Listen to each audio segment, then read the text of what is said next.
to my family, and I welcome the family member of my son-in-law.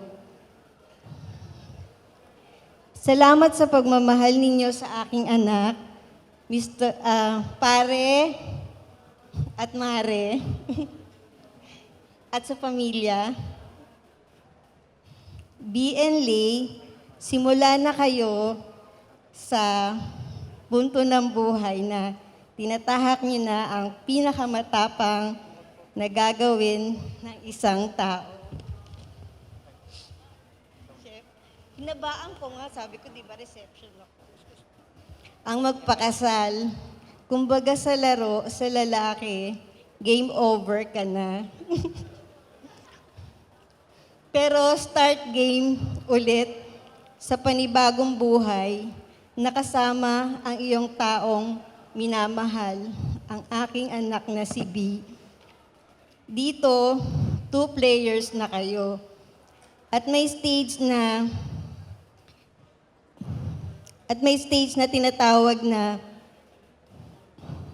una, madali, tapos habang tumatagal, pahirap ng pahirap dahil sa dami ng balakid sa buhay.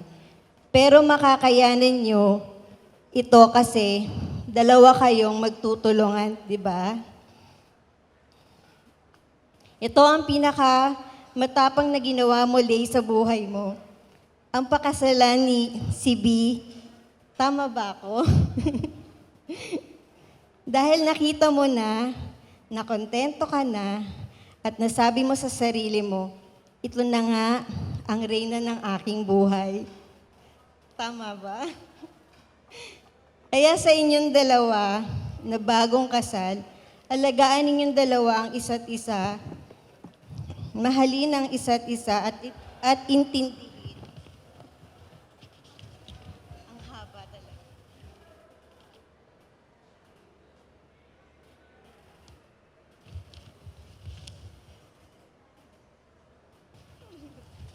Sandali ha.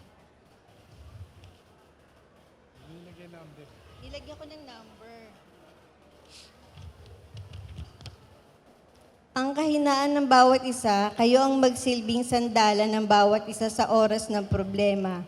Pinasok niyo ang mundo ng pag-aasawa dahil alam ninyo sa mga sarili ninyo na kaya niyo na. Muli, binabati ko kayo ng masagana at maligayang pagsasama.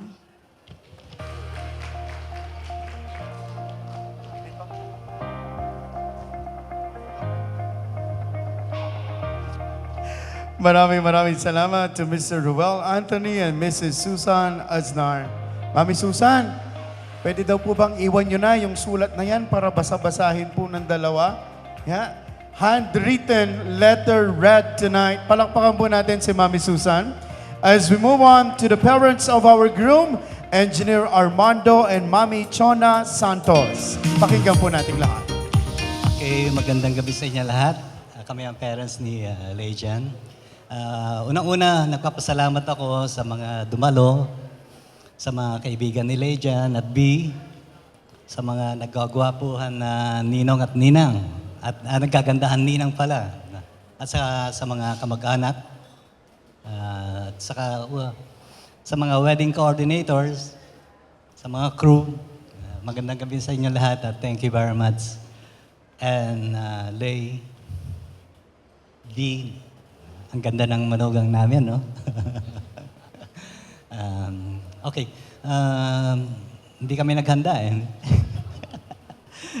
At congratulations and best wishes. At hindi madali ang buhay mag-asawa, pero kaya niyong dalawa yan kasi nakikita namin ever since na papunta kayo doon, parang si mama, papa, at saka si daddy, at saka si mami.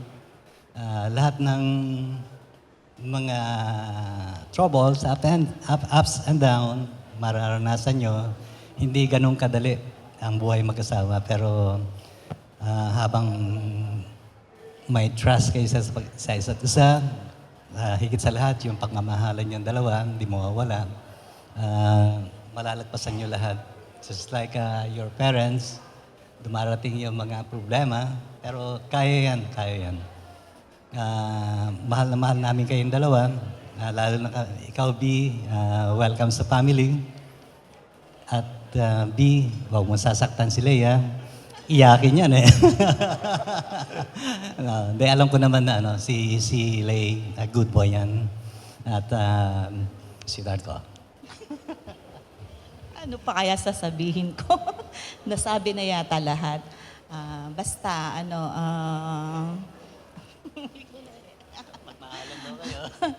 so, magmahalan kayong dalawa, tapos magrespetuhan kayo.